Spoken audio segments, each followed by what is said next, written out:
men's doubles draw is concerned, 5 different nationalities, 6 seeds at the quarterfinal stage, only 2 seeds in the bottom half of the draw. And you can see that one of those seeds has already been beaten.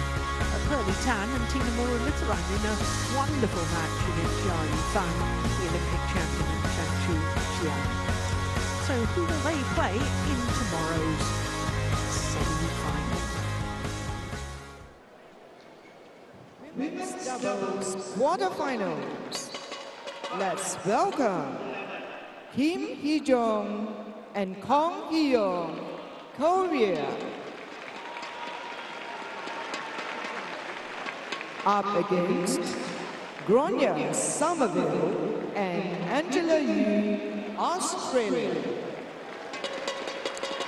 The Oceania champions, Gronya Somerville and Angela Yu.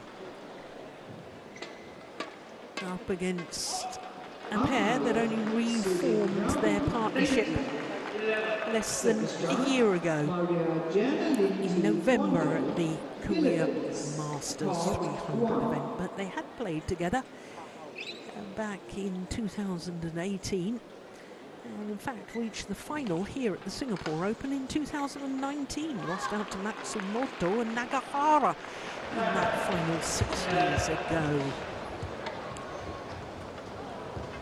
So a first meeting between these two pairs, not altogether surprising, because the Australians only got together at exactly the same tournament as their opponents reformed their partnership, the Korea Masters last year. Stina, I'm afraid I couldn't hear that again. I was watching intently, but I couldn't hear who chose what. The Australians chose ends and chose to start on the far side of the court. Thank you.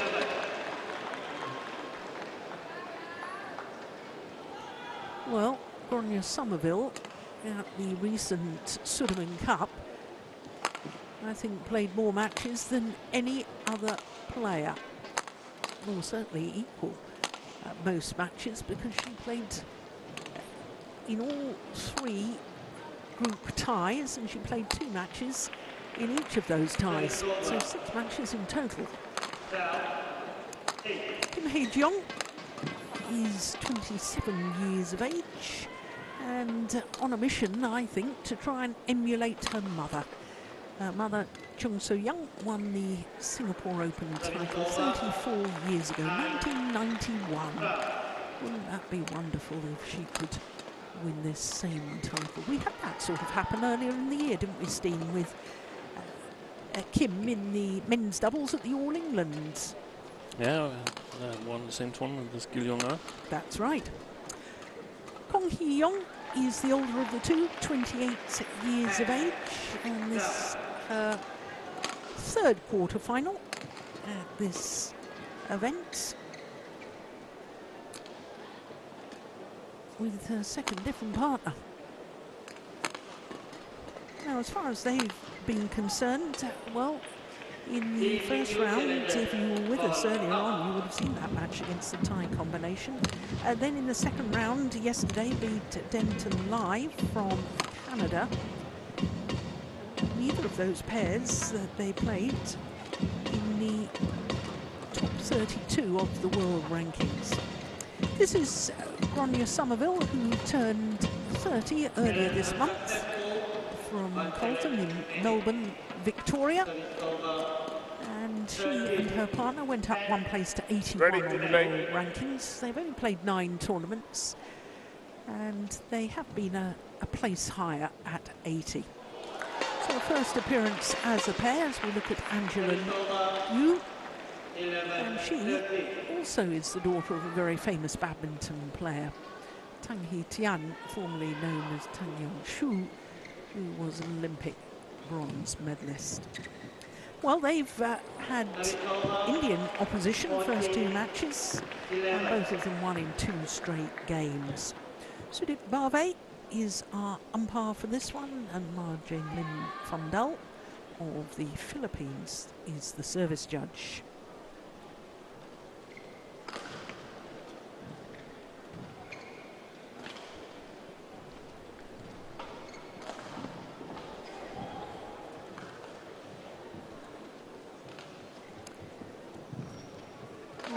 Oceania Championships, the gold medal in Auckland earlier this year, the Australian combination. And for Gronya Somerville, it was a 21st medal at the Oceania Championships. That is simply extraordinary. Ladies and gentlemen, on my right, Angela Yu and Gronya Somerville, Australia. And on my left, Kong Hee-young and Kim Hee-young, Korea.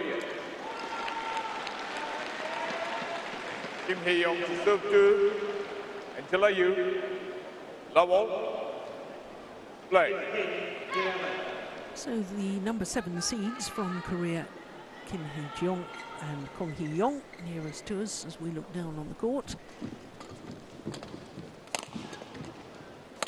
Their first tournament since the Sudirman Cup.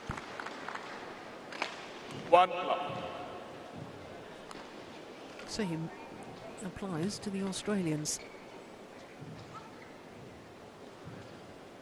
Oh, that's magnificent placement for the very first rally.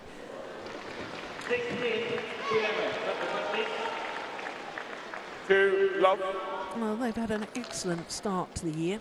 We have Kim and Kong. 3 finals in the 6 tournaments they've played so far.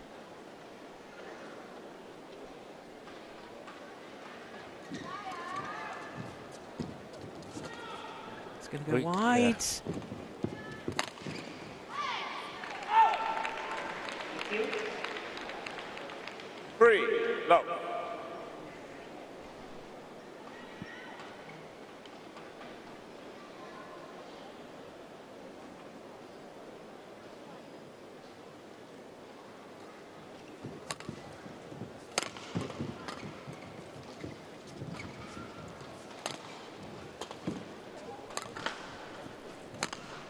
That's a lovely smash from Somerville.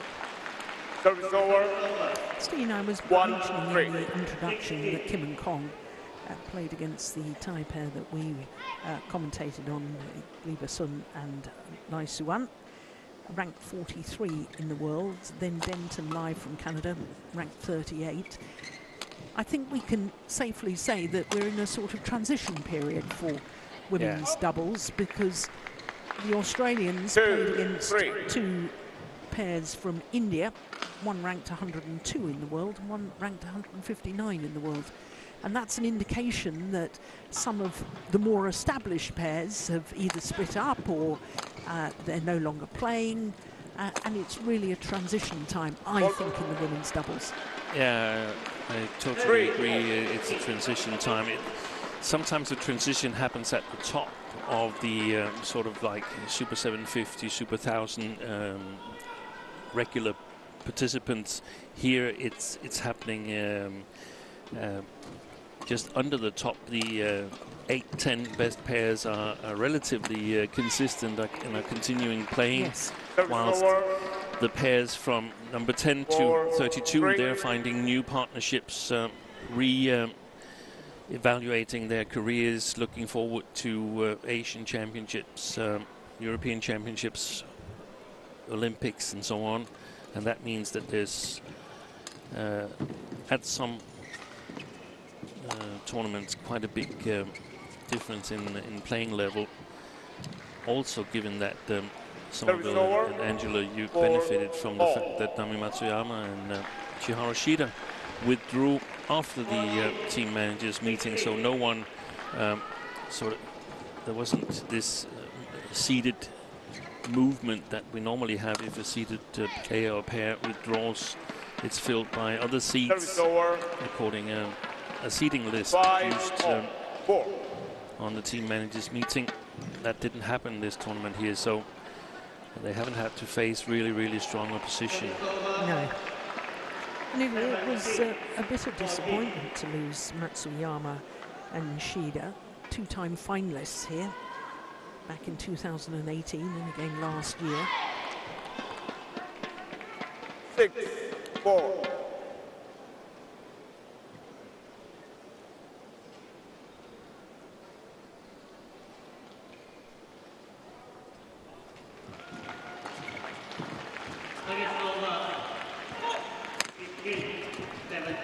That's such good work from Kim Hee-jeong. 7-4. You know, no player from Oceania has ever contested a semi-final at the Singapore Open in the Open era, and the first of the Open era was in 1987. So it's a chance for the Australians to create a little bit of history. It's a tall order, though, isn't it? Against yeah, we're speculating a little bit here. It's a really tough matchup they have, and to exemplify it, I can say that they've only ever in their days as a combination, Angela Yu and Grania Somerville, they've only ever played a top 20 combination twice and lost both times. Yeah. But I remember Angela Yu last year playing with Setyana Mapasa, who's just announced her retirement, and we all wish her well. And in the second round, they only lost out to the eventual finalists, Matsuyama and Shida, 21-18 in the deciding game. Yeah.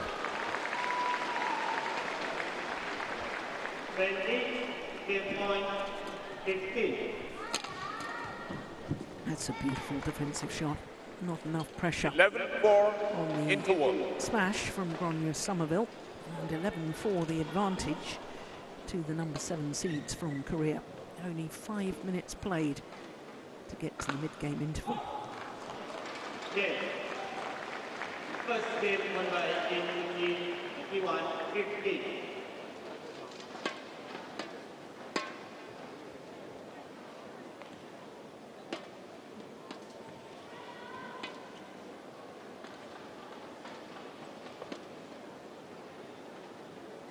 Court 1, 20 seconds. Court 1, 20 seconds.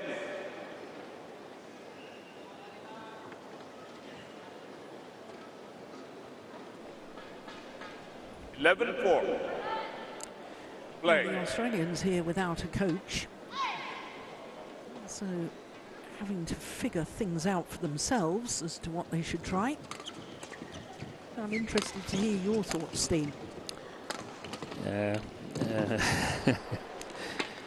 I don't think they can focus on what they want to do to try and win the match. I simply think the matchup is too polarized. The Koreans, they are physically stronger, they play faster, they're more experienced as well. So they've got to try and focus on things to develop in their own game. Plus, it's also, I think the drift is going to be a challenge to them as well. They played 2 matches here, but against weaker opposition. Yeah, 2 pairs ranked over 100.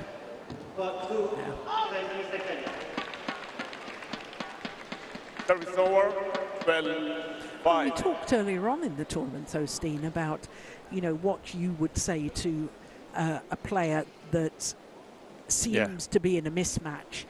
What do they focus on? Yeah.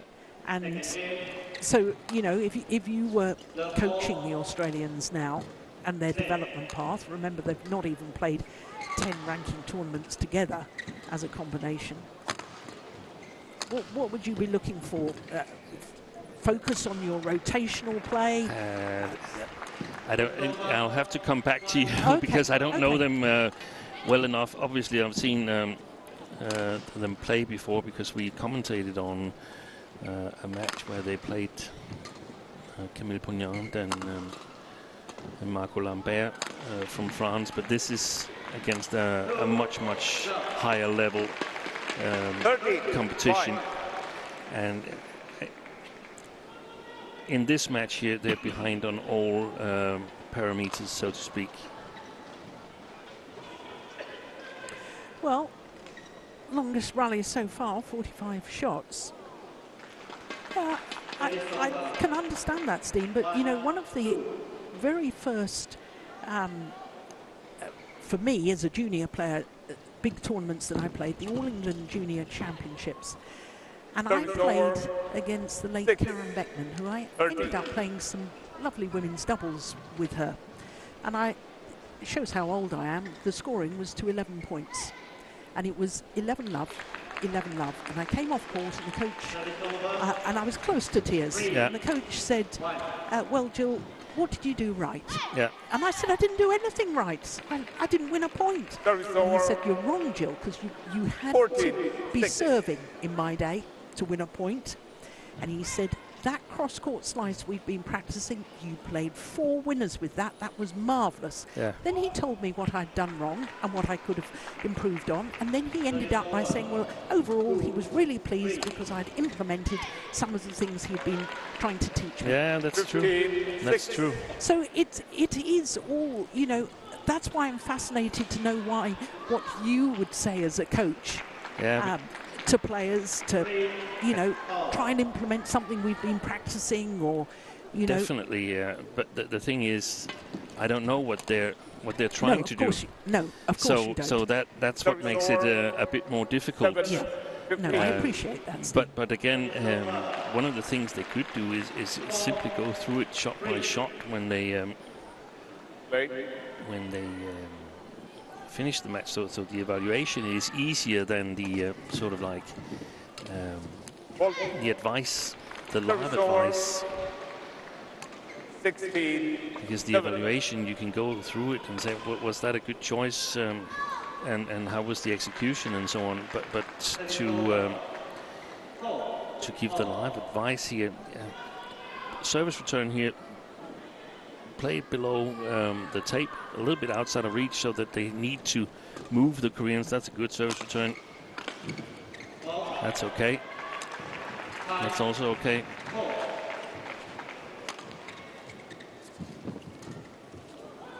And for the front court player there, in this case, Grania Somerville, well, it became a little bit too obvious that she was blocking and trying to maintain the attack. So the Koreans, being used to play at a faster pace, they read it.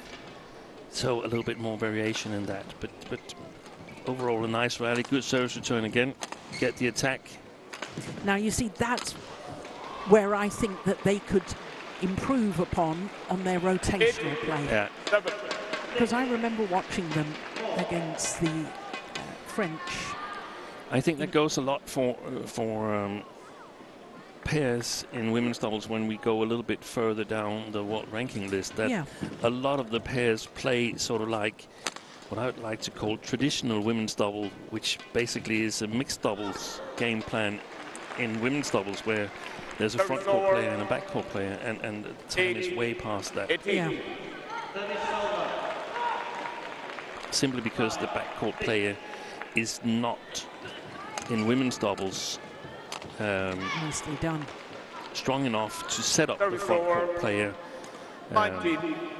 There is some occasions where I think Liu Xiangshu is capable of setting up Tan Ning at the front court and so on. But because the defense is so strong in the women's doubles, it's not possible to score from the back line or set it up from the back line against the world's top players anymore. So you've got to have a more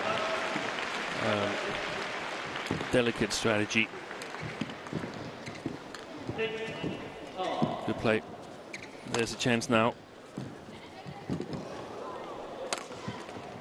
Good defense, and there's a chance just after.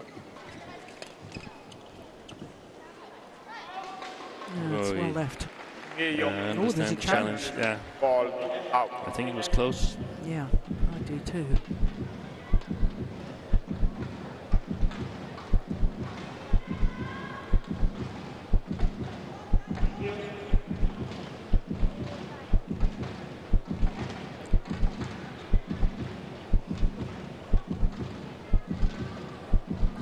Just long. Yeah. Good call, that judge.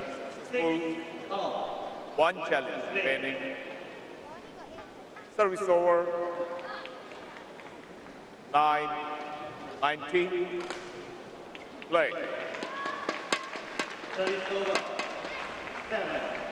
7-6.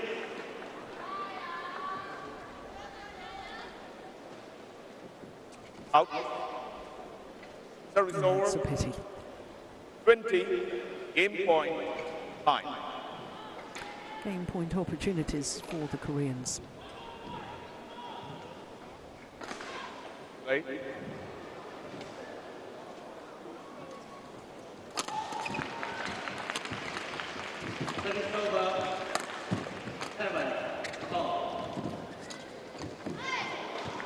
Game. Opening game. First game. Koreans won really by showing their Kim Hee-young class. And Gong Hee-young, 21-9. Umpire confirming 21-9, the scoreline 14 minutes. And Kim Hye-jong and Kong Hee-young, one game to the good.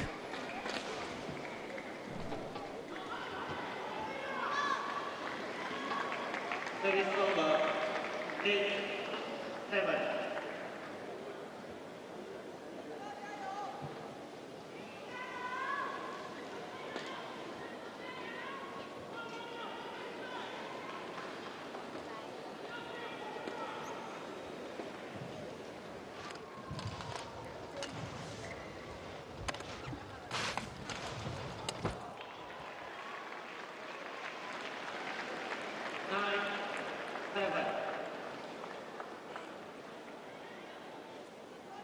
Like we just drive and then they just boom, boom, boom, boom. Are they waiting already? Because when we go across, they actually cross. She's waiting across. Yeah. So I think just like play straight. And like, I feel like if they like block or like hit really high, then just step it and put it like to the side a little bit. Because everything is so middle right now. Sometimes you need. They just move in so fast so that I'm scared to net, and then like we're doing these dinky ones and then they just let me do something. Court 1, 20 seconds. Court 1, 20 seconds. Service over. 8-10.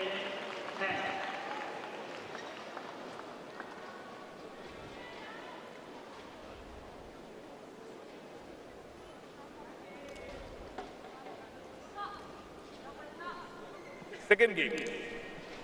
Level. 9-10.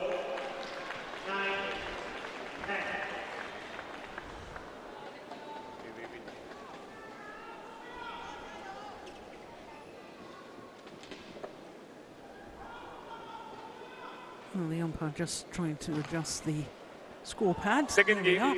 We're all set. Double. Play. So one game to the goods. Kim Hye-jong and Kong Hee-young.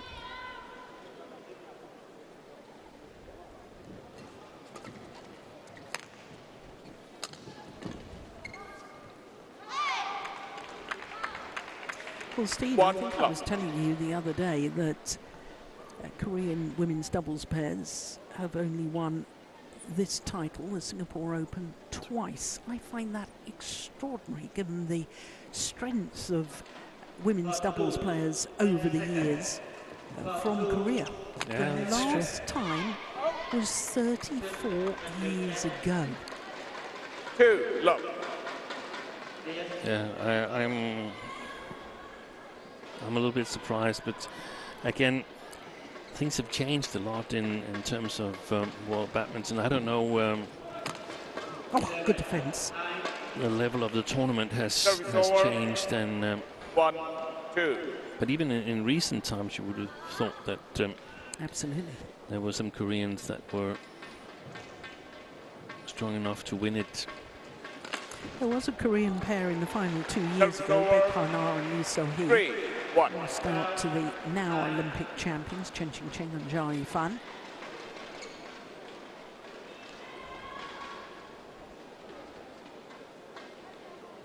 But a pair like now coach for this Service Korean over. pair here, Lee Kyung-won with her 2-3. former partner Lee Hoo-jung, that would be candidates for Yeah, absolutely. winning a tournament. But maybe they didn't select that tournament. I mean, if it's been the other way around, so it's been Singapore, Service Malaysia, over. Indonesia, then 4-2. back in the days where I was coaching, it was out of the question playing 4 tournaments in a row. 2 tournaments were the normal, and 3, that was, then you really had to think carefully about it.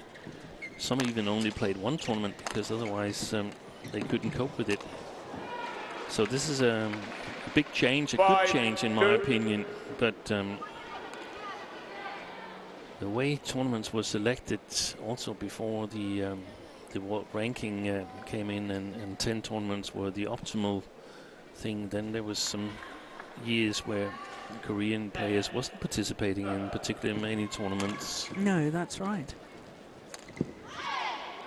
Kim Dong-moon and Ra Min, I think, played 4 tournaments. And there was one year where they played 4 tournaments. Yeah. And remained undefeated. Yeah.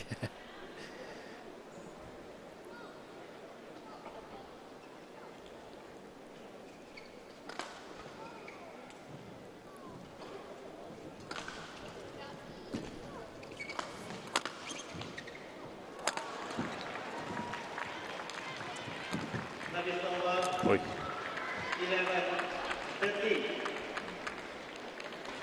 7-2. Going all out, Kim and Kong. It looks there's no free points. Sometimes you can get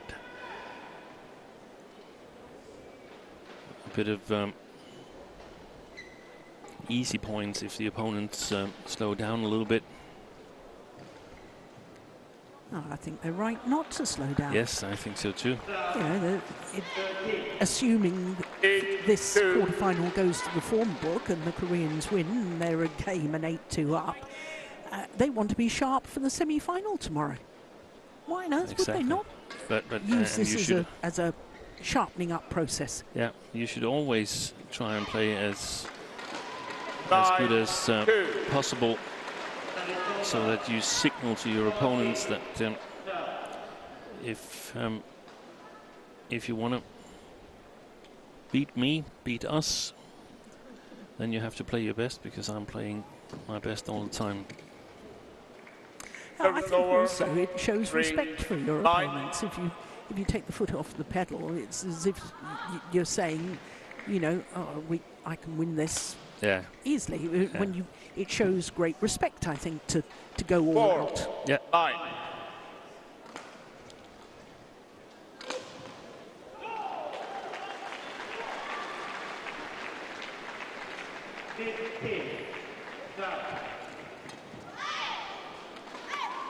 Service over. 10-4.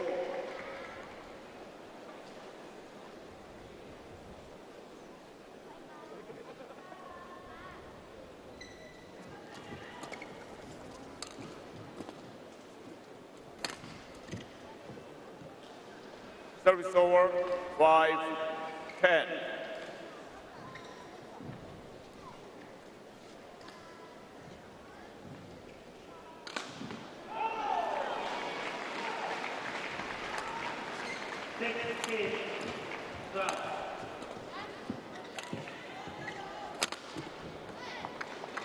Service over. 11-5. So to the mid-game interval. 11-5 the advantage to the Koreans. Service over. 13, 16. 22 minutes into the match.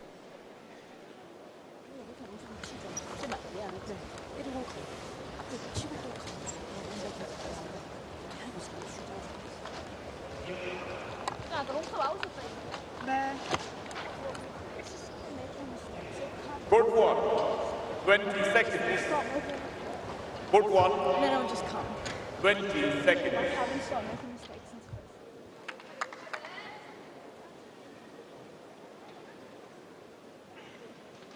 first. 11-5. Running.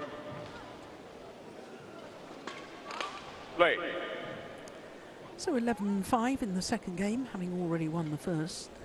And the Koreans very much in control of this women's doubles quarter-final. Service over. 17, 13.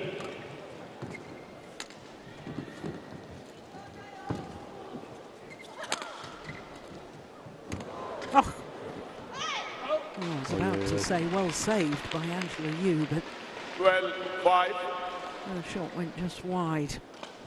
Did awfully well with the reactions there because she expected her partner to intercept that. 13.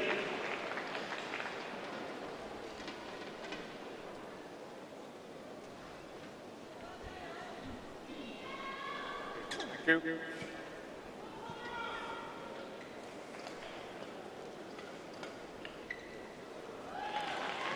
Nineteen. 13. 12-5.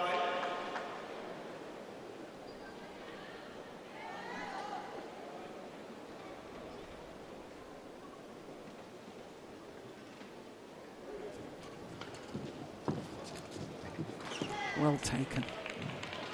She's a lovely front court player, isn't she? Yeah. Kim Hye-jung.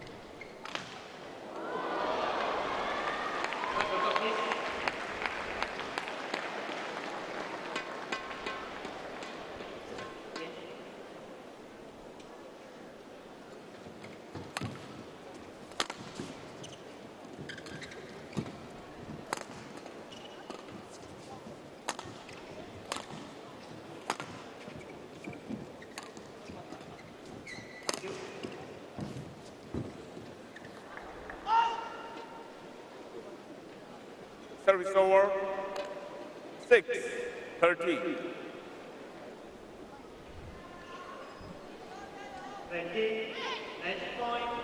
13. 10.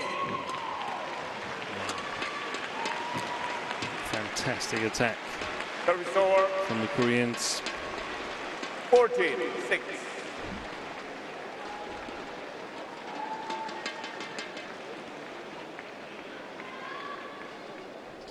Match one by 21-15.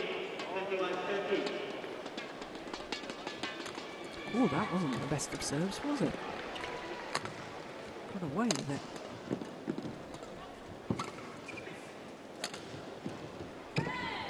Now you see that's clever, isn't it? 15-6. A slice straight down the line from Kong Hee-yong.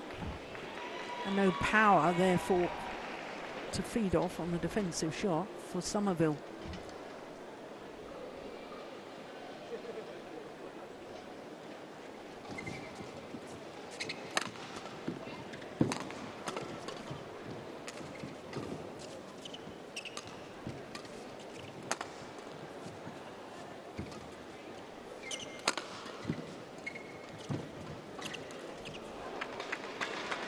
Just held that 16-6. final kill. Can't tell which way it's coming. Watch her racket. Actually just turn that racket head at the last moment. Yeah. Super Directed it sharp. to the right shoulder of Angela Yu.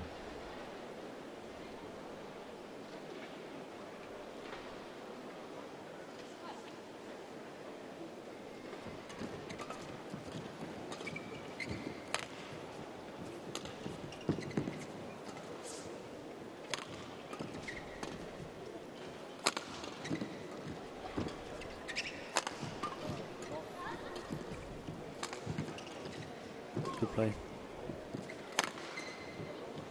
That's a good rally for Somerville and Yu. Service over. 7.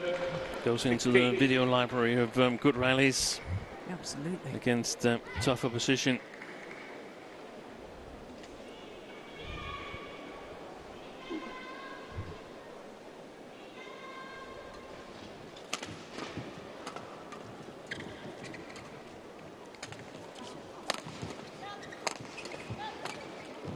That one's well.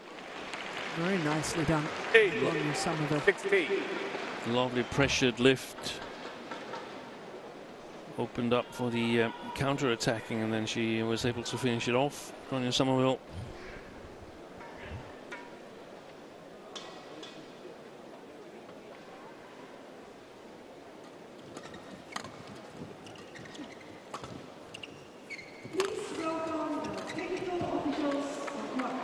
Service over. 17-8.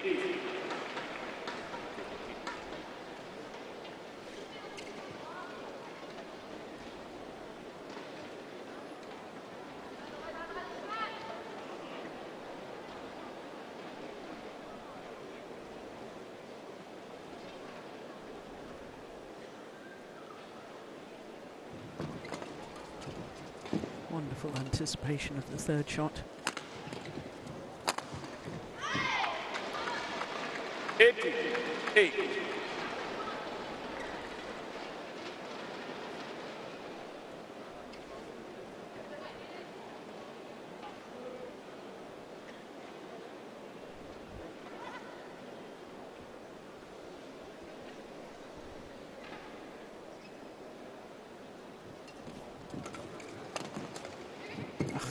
Look at that defence.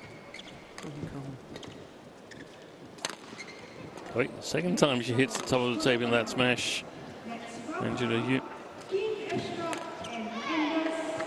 a pity. Done well in that rally. 98.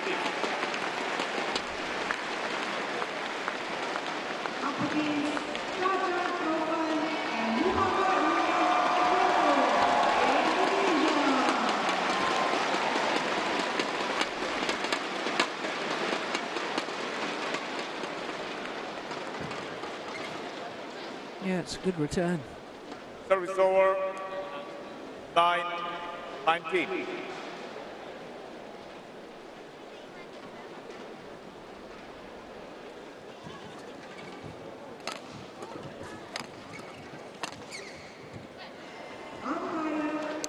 Well, the Australians will remember this day because it is the first ever World Tour quarterfinal at any World Tour event for them, and to do it at a 7:50. I know you were saying that they've benefited from the withdrawal of Matsuyama and Shida. It's still a great achievement for them. Match point opportunities, though, for the Koreans, Kim and Kong.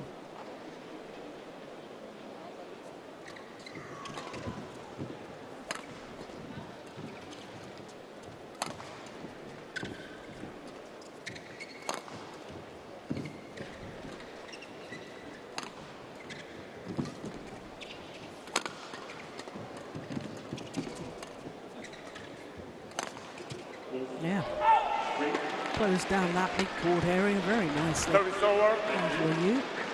11-20.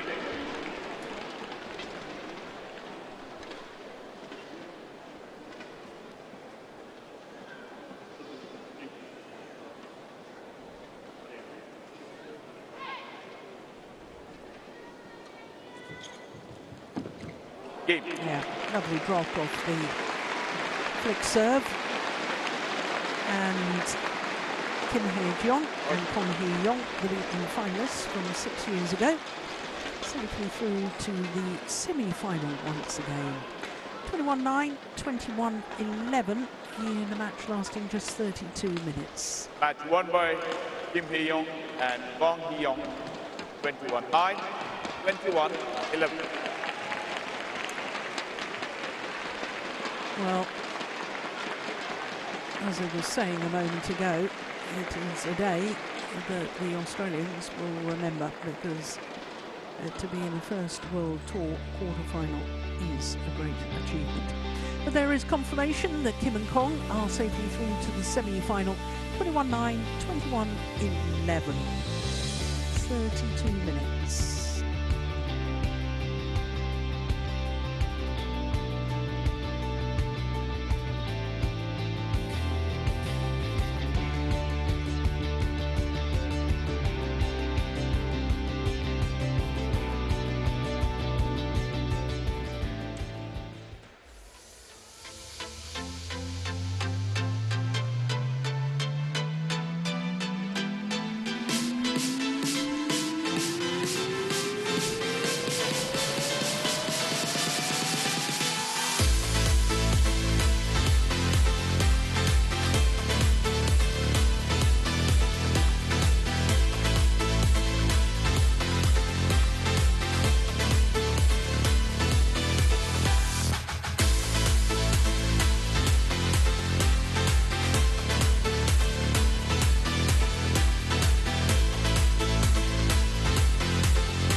Welcome back to quarterfinals day here at the Singapore Open, the second Super 750 event on the HSBC BWF World Tour. After the women's doubles, we turn our attention to men's singles, and it's Christo Popov, the European Championship bronze medalist, up against the former world champion and home favourite, Lo Ken-yu. Well, this is the last of the men's singles quarterfinals, and we can see at quarterfinal stage 8 different flags next to the 8 names, only 2 seeds, one in each half of the draw. Naraoka in the top half has lost, but the world champion Kunal Guidasan, the only other seed left in, has got through to the semi-final. So we're guaranteed an unseeded finalist because the 2 players coming onto court now, Christo Popov and Lo Ken-yu, are both